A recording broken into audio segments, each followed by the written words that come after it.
নমস্কার। কবিতা ভূতের তেল, কবি সবিতা বিশ্বাস। গল্প দিদি ভর দুপুরে একলা একা চললে কোথা? চলেছি ভাই ছড়ার খোঁজে, ওই যেখানে নদীর সোঁতা, শ্মশান পাড়ে গাছের আড়ে।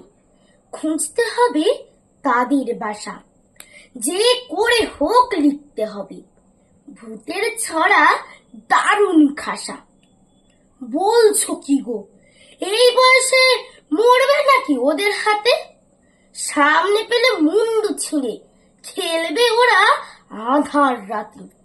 মটমটিয়ে ভেঙেই দেবে তোমার ওই হাত পাগুলো। ভূতগিন্নি শাকচুন্নি মনের সুখে জ্বালবে চুলো। জ্বাললে চুলো বুঝলে ভুলো, নিংড়ে নিয়ে ওদের তেল।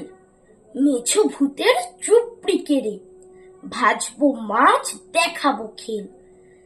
আমার মাথা নয় রে যাতা, ছেঁড়াটাও তো সস্তা নাকি। ভাব জমিয়ে খুব রসিয়ে লিখিয়ে ছড়া দেবই ফাঁকি।